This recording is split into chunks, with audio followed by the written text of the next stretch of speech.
do what Tarzan could not. We're into our first champ select. It's T1 on the blue side, top on the red. Yone and Yunara banned out by T1, as Faker's Azir will not be allowed to enter the rift from top. I am curious if they want to let that Orianna through, though, because what we saw from top Esports against G2 was a willingness to give across the Orianna and open up Creme to play things like the Akali, the things he made his name on back when he started in OMG.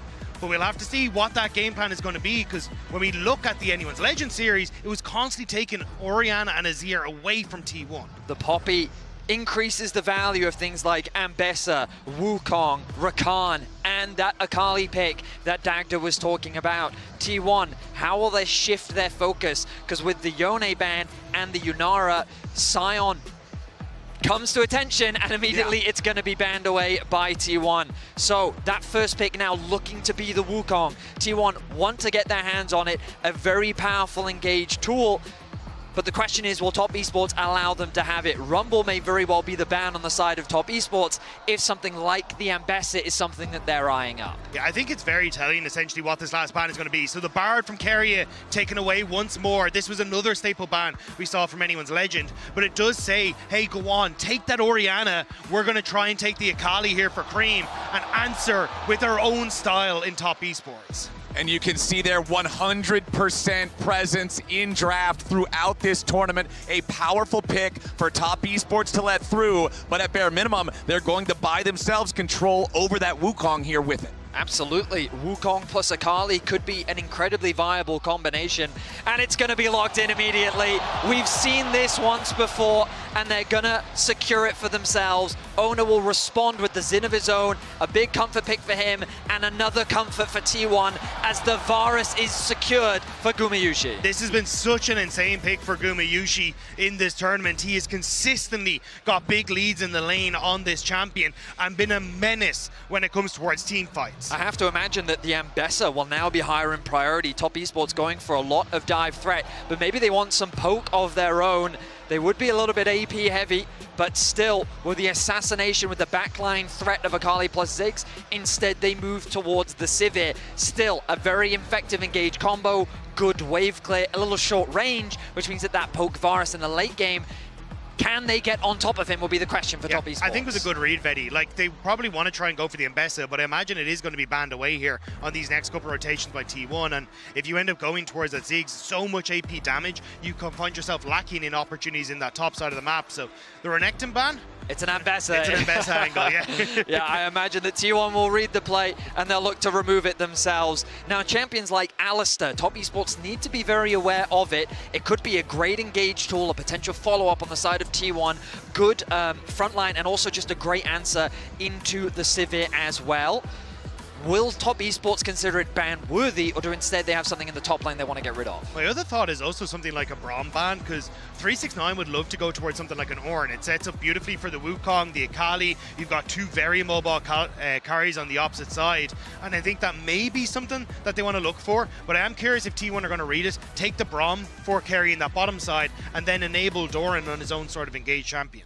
Okay, we do have that Alistar banned away. The Nico going to be the ban instead. Earlier on in the day, Azael talking about the creativity of Keria's Nico against Anyone's Legend, but they don't want to allow that to go over to Hong instead. I feel Rakan might have a lot of value as a potential in the event of a Braum on the other side. It seems, though, that 369 wants to play more on the defensive route. They want to give Hong full counter pick, full flexibility, and what he's playing into Keria. We know that Keria is just a master of these range supports, and the possibility of Varus Karma, Varus Renata, Varus in any combination of range support could be a very deadly lane to deal with. It does mean that they have to rely on Doran to be that engage tool, so I guess we'll see if Ornn is going to be taken here in that top side just to provide that tool. Mordekaiser are actually going to be taken into the Cassante here and make sure, and there's that Rakan you were talking about. So T1 heavily reliant on Keria on this Rakan to be that main engage tool now. Problem is, how do you then deal with the Rakan yourself? Because by removing away the Alistair, is Leona or Rel potentially just the safest thing you could go for? Have a little bit more engaged to facilitate and work with the Wukong. Right now, they're considering the Nautilus having that single target lockdown to put more threat on the backline of Orianna and Varus. Yeah, I do like the Nautilus in this sort of situation. Okay, they're going to swap to the Karma. Instead, I wasn't sure if they wanted to go for an Enchanter in either the Lulu or the Karma to try and get that wave push, counteract what has been that speciality of Gumayusi on this Varus. And it looks like that's the call. Just go for lane dominance in this bottom side. Make sure JackeyLove and Hung can fight toe-to-toe against the T1 bot lane and try and snowball into effective dragon control and objective team fights. Yeah, between the On the Hunt for JackeyLove, the Mantra E there for Hong, there's a lot of AoE speed up available on the side of Top Esports, but the only real true engage is still going to be Kanavi on the Wukong. And this is why I think the Mordekaiser pick is so valuable, because we've seen before, I forget which game it was, the Wukong engages, Mord ults the Wukong, and now that engage disappears. And so Top Esports, they're going to have to be very careful with how they approach these fights, because I don't think they're going to have as easy a backline threat, given that they are so reliant on Kanavi to be that engaged. I mean, it's a similar story for the Akali, right? Akali jumps in, Mord ults her, you're not killing the Mordekaiser in the Death Realm, so I think you've got multiple strong targets here for Doran. Nice pick on the Mordekaiser. We'll have to see now how much value you can get, or are you going to be able to just play through this pushing bot lane into early dragons, into objective control, and try and set up for a strong Top Esports early game? Top Esports coming out with the Orianna being given over on first pick. I feel like if you lose this first game, there's going to be a lot of criticism towards that choice, not only with the popularity of the champion so far at the tournament, but with Faker's legacy on it here too. But we'll see if Top's plan works out as we're on to the Rift here for game number 1 in this semifinal best of 5 to see who gets to punch their ticket to Chengdu. Runes up on your screen right now. Immediately I'm noticing it's Summoner Spellbook for Keria's Rakan. However, the Comet over on the side of Top Esports for Hong shows me they really, really want to play for that lane control. Absolutely. Top Esports is very much playing for that bot lane control that Dagda was talking about in draft, wanting to leverage their push to maybe get early rotations to set up for the grubs, or maybe even set their sights on that early dragon in the early game. But before we even dive even deeper into that, I want to look back a little bit at last year, because these two teams are no strangers to one another, and we've got a little bit more time to talk about it, because last year it was a one-sided affair. T1 made fun of Top Esports in convincing fashion with a 3-0 performance, snuffing their hopes out and eliminating them before Top Esports could find any momentum in the playoffs. Yeah, and even when you looked at that game 1, it kind of looked like Top Esports had gotten off to a decent start, but T1 just came alive and were able to dominate the rest of the series throughout. Now, obviously, slightly different roster set up in there. You had Mako and you still had TN that were on the team, and now it has been shifting over towards a Top Esports that aren't really playing towards that same style. They are much more patient. They are more about control. They are more about trying to set up around objectives, and I think it has given a new identity to this squad, but you are still going up against a T1 that it seems like at Worlds just come alive every single time.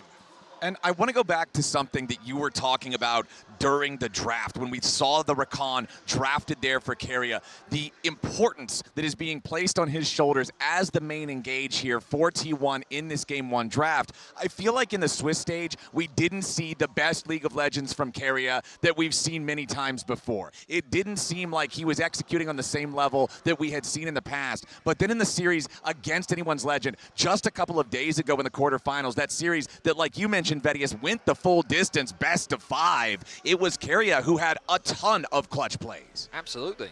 And it's nice to see him really return to the form that so many fans have in terms of their expectations for him as a player. And it's always difficult as a T1 player because of the sheer amount of pressure that sits on your shoulders. But it feels like that whenever they return to this environment, to this stage, it's almost like their comfort zone because all of the players come alive. Yeah, I actually was watching an old Oner interview earlier today that actually he talked about how it felt like it doesn't feel like a different stage when they go to Worlds. They've been here so regularly and have played under these pressure situations so effectively that it kind of just is water off a duck's back for them at this stage. And that's why I think you're starting to see when they get into quarterfinals, the like creativity coming back for players like Keria, Faker popping off in some of these plays. Again, it feels like they've kind of just settled back into what could be another LCK day for them. And as we jump back onto the Rift, there's a cool little tidbit for us on the caster desk, because Clayton, so many years ago, you had the iconic call of Faker's Shockwave finding them all, and now we have Orianna and Rakan in the hands of T1, potentially giving you another opportunity. Look, if I have the time, I'll make sure I credit Rakan as well, right next to the Orianna. But if they engage in a split second, I might have to pick and choose yet again. We'll see if T1 can find that team fight magic here in the semifinals in 2025. On our screens right now, this bottom lane, we've already talked about it, but again, I feel like control, priority of this lane for top esports is so huge. And I think that's why you're seeing Kanavi starting this top side of the map, right? He knows that he's going to be able to shift his way down towards this bottom side with the push on bot lane, should be able to get crab for himself. And one of the things that is kind of the shaping a lot of the full clears that we're seeing from the junglers is the fact that if you double full clear, you basically set up your camp, so then you spawn that dragon in 5 minutes after you finished all your camps, and you can waddle in for an extra little bit of experience there. So I think that's where top esports are going to be trying to put that focus again, and already you can see Gumayusi taking a lot of hurt from top esports on the bottom side. Bot lane 2 versus 2 working very much as the way top esports had intended. We know, though, that in terms of mid and top T1 should have priority in those lanes. Both junglers pathing towards that bot side of the map. Keeping my eyes on Kanavi as he is actually moving into the river. Is he looking for an early gank towards the middle lane? No, it looks like his eyes are set on stealing away those Raptors, but now he will be a camp behind. Oner securing that advantage. Kanavi wants to play through the pressure of his bot lane, though, to steal away camps in the enemy jungle. Exactly. He wants to utilize this advantage in the 2v2 to really make Oner sweat a little bit here on that first clear. It's not just the double first clear approach, as Kanavi, Jackie, and Hong are moving all the way towards that red buff. They want to try to steal it away, but the steal does not work. It's Oner with the secure over the wall. Crazy smite from Oner, and the ward never got cleared. I was actually keeping my eyes on Faker for a lot of that because I thought maybe he would even try and roam over, but Oner just does it himself.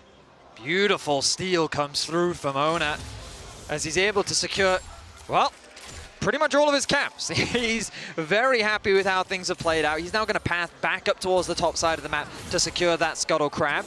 And his clear is largely unaffected. And now the consequences of this for Kanavi is that he is very far behind on the clear. A nice recall is going to come through soon from Oner. He's going to get a nice first base off as the bot lane forced to use the heal as the bot laners continue to battle it out. Exactly. T1 just going to defensively activate that summoner spell to back away as top esports wanted to continue going aggressive with it. Now a nice grand entrance from Keria to keep the pressure on JackeyLove. Hong steps forward. More damage into Keria here as both sides take a little bit of a beating, but it's Hong, the lowest HP overall. Very fortunate to sidestep that piercing arrow with 3 blight stacks. That one would have taken him down to probably below 100 HP. Yeah, it just feels like the first round in this bottom lane, though. Both AD carries running that teleport, so should be able to reset and TP back in. Guma going to look to stop JackeyLove there. Having that level up as well means he can put a little bit more pressure down, but still, TP's back in. They should all go back to even Steven in this bottom lane. So, Kanavi did skip his wolves in order to get back and start re-clearing those respawn camps. He's now going to be a little bit behind as Doran getting a little low. Yeah, Doran in some danger here. Pops the shield. 3-6-9. Keeping the pressure on this Mordekaiser. Wanted to go back in for some footwork with a third in Tofo strike, but the knockback not colliding with Doran means he's safe for now. The early base from 369, securing that double null magic mantle, giving him the additional magic resistance to win out on these trades. Doran should be perfectly fine in this situation. He just has to be cautious at the threat of a dive. But Mordekaiser, not the easiest champ in the world to dive. No level 6 yet for 369. Kanavi was spotted, though, on the ward, and everyone's moving back up towards his top side. All right, they're moving around trying to see if maybe they can set it up, but they have to know if 369 was close to level 6, so was Doran, and trying to dive Mordekaiser underneath the turret with the ulti is never going to work. Now, T1 are punishing the early pathing from Kanavi. Remember that because he had to skip his bot side camps to try and steal, he's now late to these Raptors. Keria is here with Oner, and Kanavi has no idea. Yeah, Keria jumps forward, however, the grand entrance does not hit Kanavi. Oner still continuing to try to contest here for this Raptor camp. Does secure the large Raptor, but now over the wall. It's Creme ready to go in. He wants the kill, and Oner's the focus. Creme goes forward, but he cannot find enough damage just yet. It's Kanavi grabbing first blood here for top esports. Massive plays from top esports. The double flash over Faker's shockwave means they find none of them, and it's top esports that are able to get a kill on the back end. And this is so important for Kanavi because the jungle advantage was very quickly getting out of control. Oner was contesting these camps. He was leveraging the tempo advantage that he had, but finding that kill put a stop to that. The Raptors are stolen away. And Kanavi can now pick up the Scuttle Crab as well. Nice advantage gained for Top Esports. Yeah, and as you were saying, Betty, like, they spotted Kanavi on that top ward, and then, so this would have been the play from T1, but the double flash over Faker means that Oner is completely caught out. Creme having that level 6, able to follow him over the wall, and it's T1 that, in theory, played smarter on the map, but it's TES who are outplaying them in the moment. Exactly. Kanavi on his initial invade trying to steal away the red. He doesn't get the payoff that he wants. And like you pointed out, Betty, is then it feels like he's behind in the pace of the game. But then the invade from T1 to try to punish that lack of pace ultimately ends up being the greater error, as it's Top Esports first on the board here with that first kill. And Kanavi has the gold lead in the jungle since he was the one who got the kill credit for it. Now track these lane assignments. Already Top Esports looking to move their pieces around the board. Creme has been sent to the bot side of the map with that Hextech alternator. It looks like he's going to be matching up against Doran.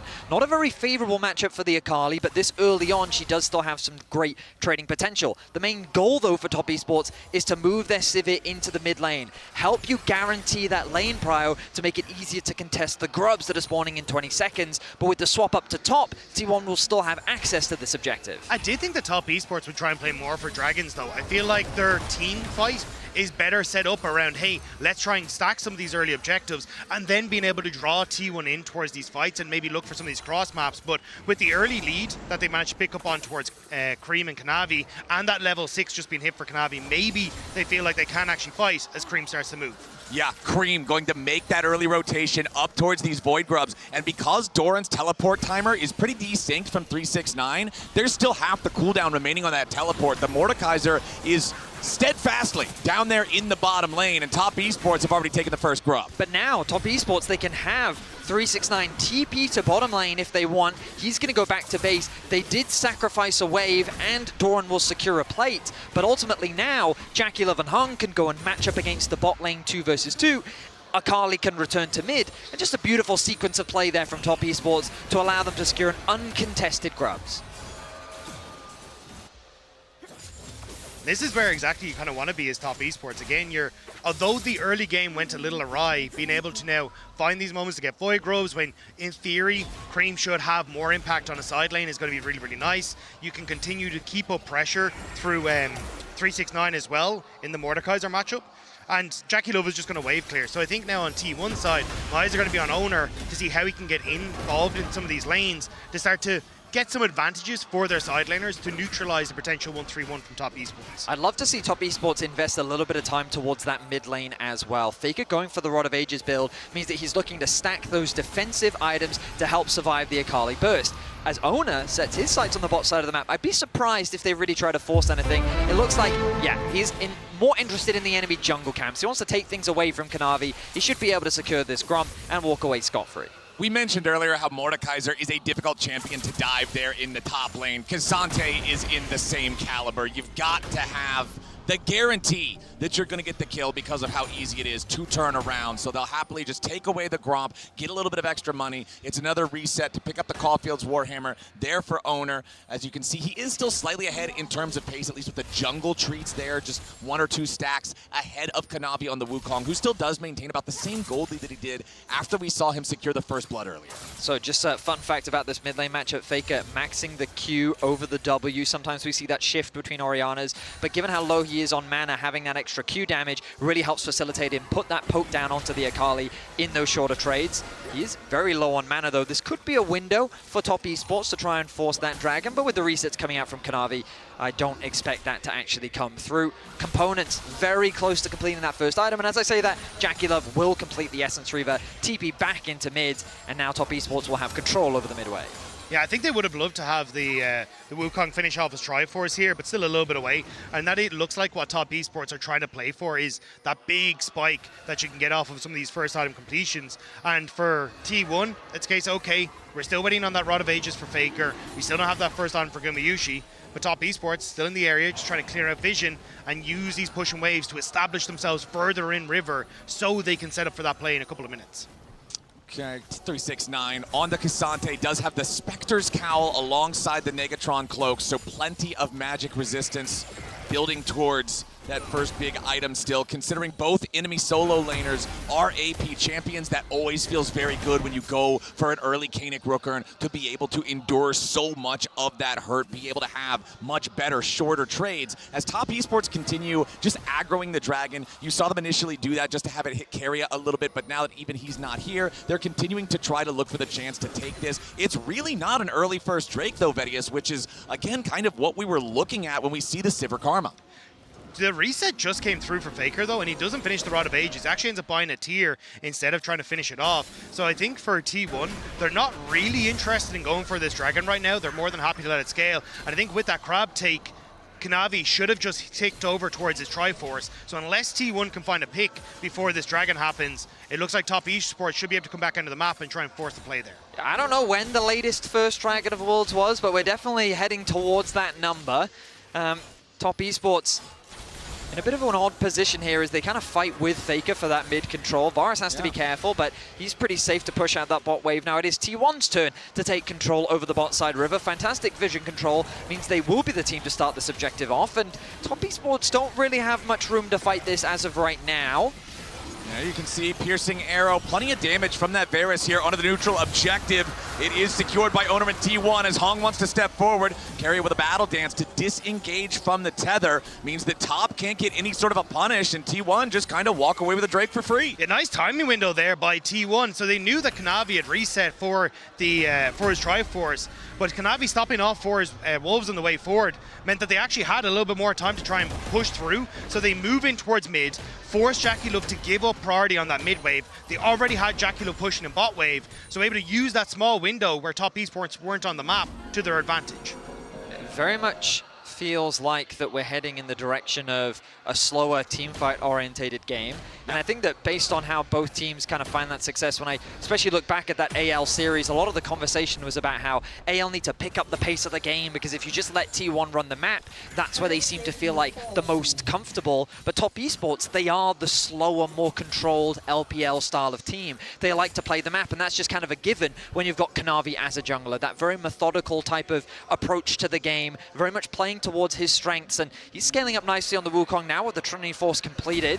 He's looking to hover around top. He's cautious of that Rakan roam, and he will secure the Krugs as well. So overall, right now, 14 minutes in, nothing too major. Nobody with a... Oh, hang on. Yep, as soon as you say it, Vedius, it's Creme going in after Faker. Perfect execution coming through. Faker low. Creme bursts him down to 20%, but he cannot threaten a lethal situation. Still 45 seconds left until the Rift Herald spawns. Means Faker is going to have time to go back to the fountain, heal up, make a purchase, and then return to the topside river if T1 wants to fight. The top esports really wanted to try and force the play, but with Keria in that top side, the exhaust went down onto Kanavi to prevent him from going in, and also then having the charm to prevent anyone from following up meant that top esports knew it had kind of fallen apart, and they all back away. You also see the value of Rod of Ages into this matchup as well. That extra HP really making the difference, but Creme simply giving us a taster of what Faker can expect in the side lane, and why it's very important for Keria to be in the area when that Orianna is playing into the Akali specifically.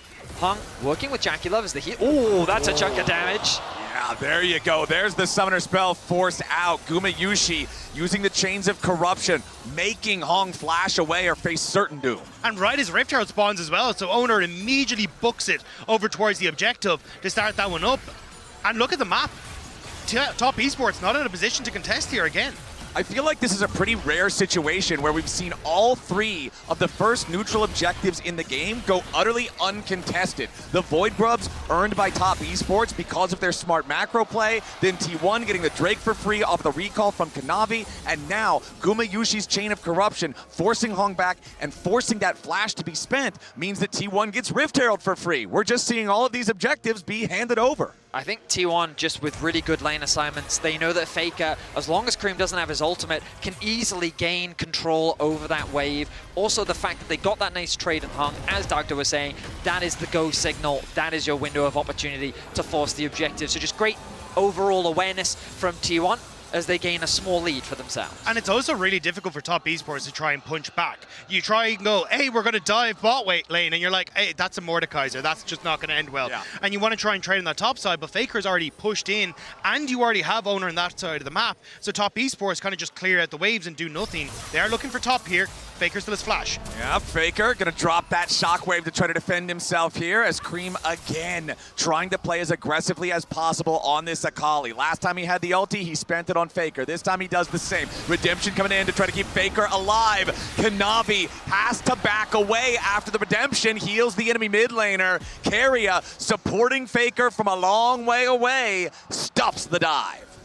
Top esports now starting to get a little bit more active on the map, setting their sights onto Faker, but he weathers the pressure well. T1 there to support him when he needs it. Doran now taking over the top wave as he looks to chip away at that top tower. Exactly, and he's got his Riftmaker online finally. In that head-to-head, he went straight for the tier 2 boots with the plated steel caps at the very beginning, and it meant that he's actually been pretty far behind in terms of that first big item completion, and that's why 369 had all the control that he did in the head-to-head. Now Doran, with that first big item, feeling a lot stronger. Yeah, the plan from top esports continuously has been attack the other solo laner and Faker, but they really want to get that flash out. But every time Faker's just been happy to trade the shockwave, and now coming in towards this next dragon, Faker still has that flash, which makes him not a target for this Kanavi and Creme combo. And it's just been that patience with him on the potential flash that has netted nothing for top esports.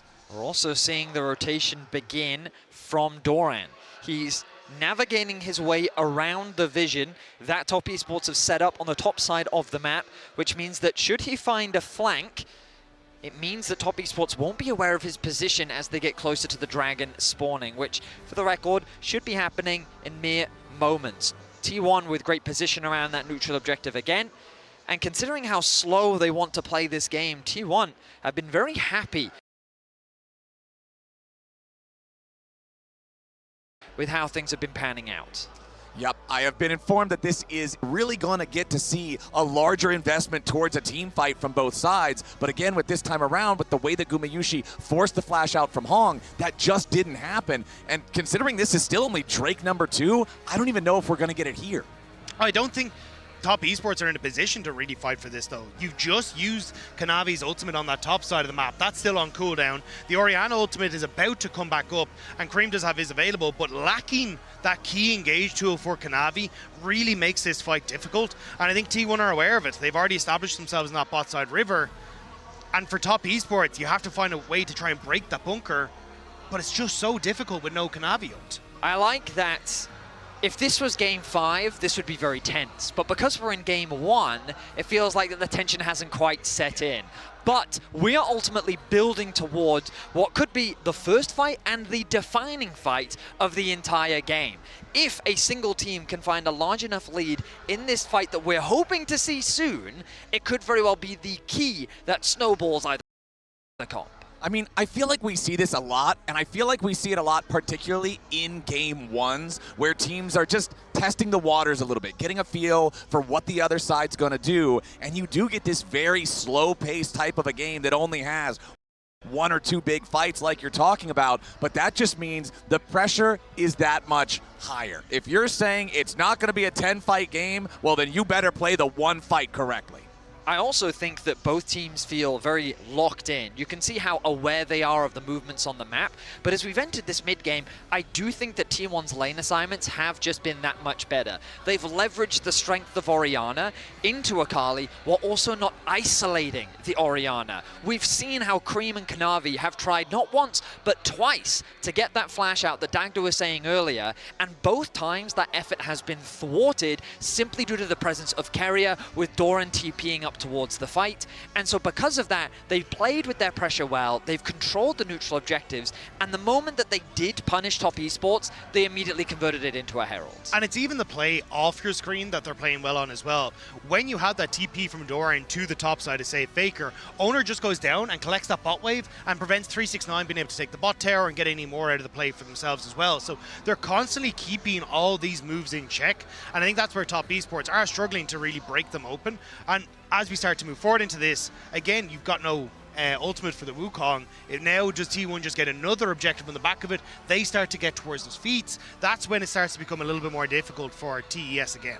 And Doran, to me, will be the difference maker in these fights. Because as we've discussed at length, the engage is quite not as clear-cut as we would traditionally see with something like an Ornn or a Rel or a Nautilus, because Kanavi will need to not only find a flank, but he will be the key threat on the backline that Creme will be relying on to find access on the Akali. Meanwhile, JackeyLove and Hung will be working together to deal with whatever threat is coming their way, and Faker's Shockwave that's going to be ever-present in the team fight. So who does Doran remove in these fights to turn it into a 4v4 for T1? But now we're back in the action, we're back on the Dragon, and given the positioning, Top Esports, it's not easy for them to contest. Ignore the bottom of your screens. Kanavi does not have his ultimate up and available.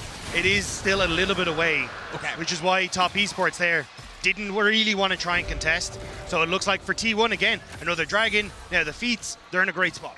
And it's exactly what we were talking about back in the draft. Kanavi is the engage. Yes, you get the extra speed, you get the extra lane control when you draft this Karma for the support position, but it means that if Kanavi doesn't have the ultimate, the way into the fight is so much more difficult. But it looks like Top Esports are going to go for some push onto the bot lane tier 1. Okay, so Top Esports with a little bit of pressure for themselves. But again, we talked about it earlier. See how T1 is doing a great job of protecting Faker. They refuse to leave this Orianna isolated because that is the key target that Top Esports is trying to find momentum off of. But it's the only target you can really go for, right? Guma just sits in mid waves, shoots down the wave in one go, and is like, all right, well, you're not getting anywhere close to me.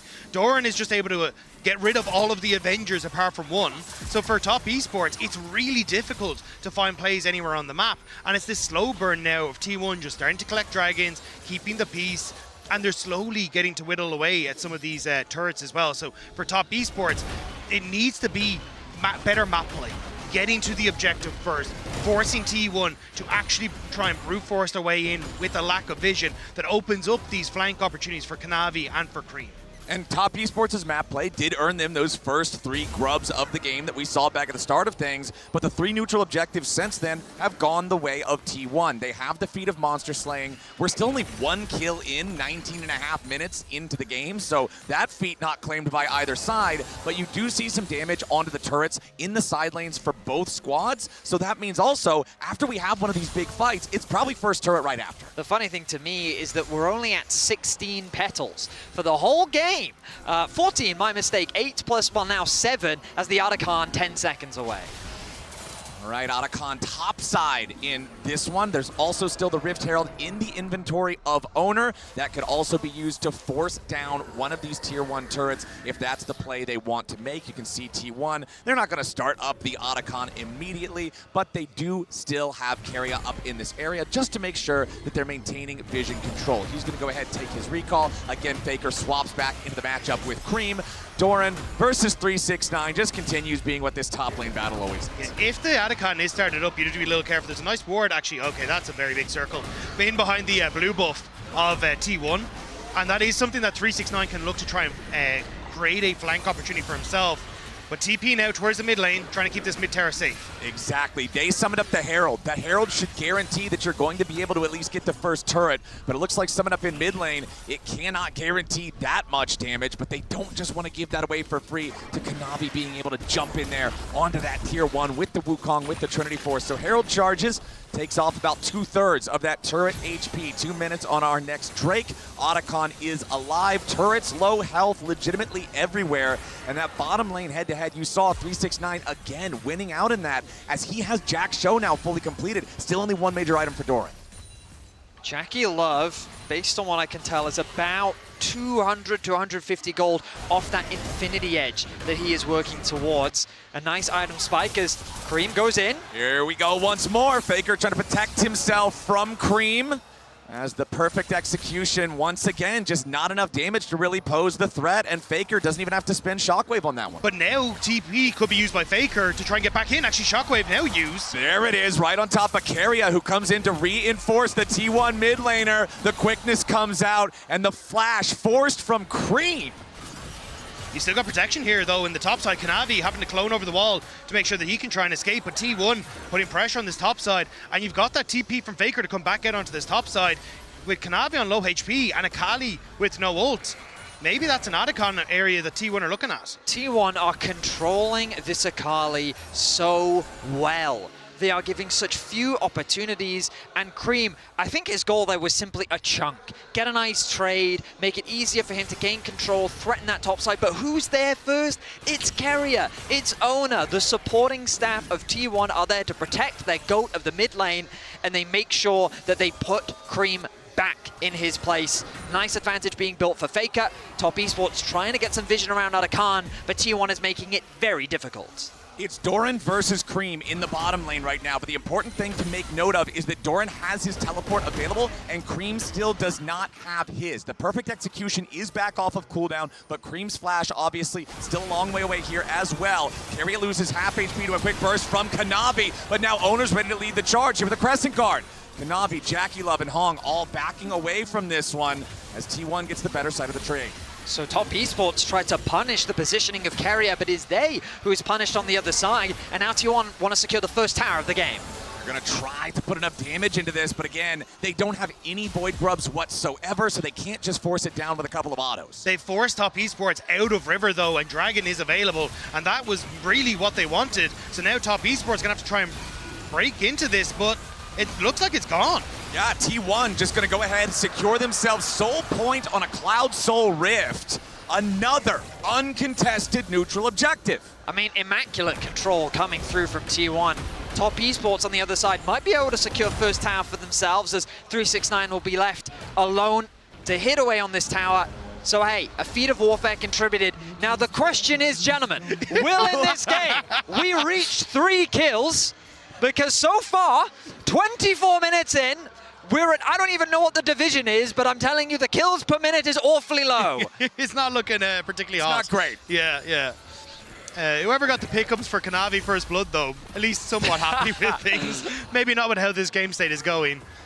As T1, once again, it's just been these little pockets that they're playing off of. Keria getting nearly caught out there in that top side, but they turn around damage from Oner, setting up them for the push. And this is kind of the why some of these picks are so strong from the comfort. Like Oner loves playing the Xin Zhao because he knows how hyper aggressive he can go, burning that ultimate just to force Top Esports back. Gumayusi on this Varus has been such a staple for T1, and now en masse they group mid, and 369's overextended. Yeah, 369 trying to jump in there as the turret falls. Oner, audacious charge right in after him, finds a little bit of damage. JackeyLove also at about 60% HP here. So T1, they get what they came for, and they don't want to stick around for anything more. And all the while, I want to turn your attention to that man in the middle lane, Faker. The Rod of Ages fully stacked. His Seraphs has been completed, and this man is about to tick over to level 16 on the Orianna as well. The highest level in the game. He is in a prime position to be the carry for T1 here in game 1. Unless Top Esports no, they're not going to do anything about it right now. Yeah, and it feels like this game is a bit of a metaphor for how the Top Esports and the LPL has played against them. They keep trying to take them down, but unable to do so. And now Top Esports forcing this Adacon. The TP has come out. They're going to start to slowly back away. Yeah, they get the summoner spell, but that's all they're going to take for now. Kanavi's the only one continuing to tank the Adacon because they do not want the debuff on everybody else on Top Esports. Doran making his way up through the river. 369 with a third in Tofo strike primed.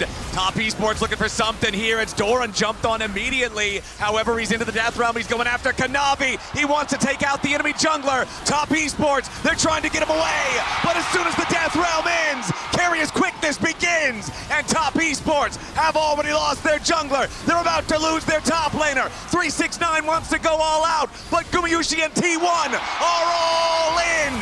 Hong trying to escape as Creme's got some fancy acrobatics, but he's not getting anything. T1 out team fight him, and they'll take the Adacon. Kanavi is given no position, no purchase, as Doran isolates him in the death realm. And after taking out the jungler, taking out 369, T1 will turn their attention towards the Baron. Bettius, you talked about the value of one fight, and this is the fight they won. And it's because Doran just rips Kanavi out of existence that makes it so easy. That engage is gone. JackeyLove and Hong can't actually get into the fight because they're zoned by Gumayusi and Faker, and now Faker has caught Creme. Faker going in after this Akali that's been trying to put the pressure on him all game long. And once more, it's Creme, the one who loses his flash just to survive. T1 played with great patience, they leveraged their range, and again, this pick from Mordekaiser doing very much as we expected. The question was, would he remove Kanavi or Creme, but that decision was made so simple for him the moment he saw that Wukong try to engage. And Flowers, you highlighted in the fight, to add insult to injury, the second Kanavi comes out of the fight, there's the quickness, charming him up, isolating him to allow for Faker to secure the kill. You just sit on top of the little Christmas light and press R as soon as it returns to a champion. Well played there from T1, now over 2,000 gold ahead. And my friends, we have 45 seconds left until the Cloud Soul spawns. Hong in some danger here, has to flash away. Keria ready to go after him again with the quickness, feat of warfare. Finally claimed at 27 minutes by T1, and they are just barreling down the bottom lane. Gumayusi gonna get healed up by Redemption, but no! Creme's already got the assassination. He dies in response as Kanavi continues spinning forward, looking for a little bit more. The ricochets from JackeyLove. He needs more, but he can't find it. A double kill to Faker as Oner finishes Jackie, and only 3-6-9 is left. T1 again win the fight with 10 seconds left until the Cloud Soul spawns. Top Esports threw the Hail Mary, and it was so close to looking good, but intercepted at the last second. And now it's T1 with members on the map that will secure the Cloud Soul, although there's a little bit of a spot here. Yeah, looks like Hong might have made a mistake, stepping forward to try to help his top laner. Doran brings Hong into the Death Realm instead. You will not be able to catch back up to the Karma to guarantee the kill, but now it's Faker joining up with his top laner for the extra damage into 3-6-9. The Cassante tries to get away, and he outpaces the Claw to do so, but the entire time it was Oner on the Drake. There's your MasterCard priceless moment. 29 minutes into the game, T1 got all 4 Drakes uncontested. It got a little scary for T1 on the bot side of the map. It felt like that JackeyLove had really woken up in this game, but Kanavi once again isolated. Shockwave! Shockwave from Faker to burst down the enemy jungler. Kanavi has never found his angles in this game after that first blood. Creme over the wall wants something. They'll give him a burial. Gumayusi with the kill. 9-3 for T1. Everything Top Esports tried early was completely canceled, and T1 is showing them how to make plays now. 3-6-9, just trying to escape some of the damage. He's the only one alive for a game that had 1 kill at 24 minutes. T1 are about to end it. 30 minutes in. Respawns are not even here. 3-6-9's the only one left, and they want to try to grab the ace on the way out. T1, it was a slow burn, but it's Top Esports being put to the fire. T1 just going to pad the stats and take game 1.